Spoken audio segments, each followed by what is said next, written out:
नमस्कार दोस्तों, आज का जो हमारा वीडियो है वो होगा कि कैसे हम किसी भी कार के लिए स्पॉइलर विंग या फिर रेयर विंग बनाएं। आप सब जानते हैं कि बहुत एक्सपेंसिव गाड़ियों में ये रेयर विंग्स आते हैं, स्पॉइलर विंग्स आते हैं। अगर आप इनको आफ्टर मार्केट लेना चाहें तो ये काफ़ी महंगे पड़ते हैं, आपको लगभग 5-6 हज़ार के भी पड़ सकते हैं। सबसे सस्ता अगर कोई पड़ेगा तो वो ऐसी अच्छी क्वालिटी का नहीं होगा, वो भी 3-4 हज़ार रुपये का पड़ेगा।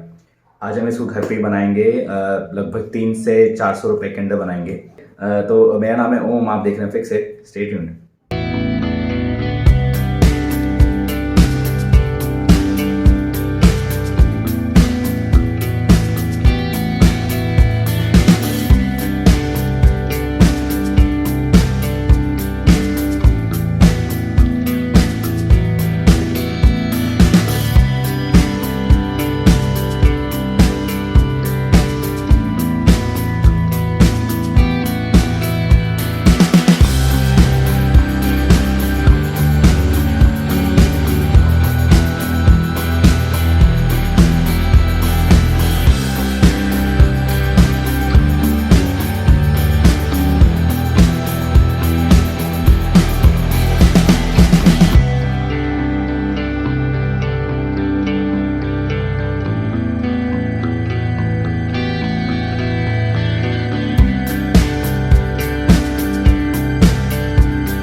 स्पॉइलर विंग की साइंस को मैंने प्रीवियस वीडियो में अपने बताया था, उम्मीद करता हूँ आपको याद होगी। अगर नहीं भी तो कोई भी आपने इस वीडियो को देख के समझा होगा।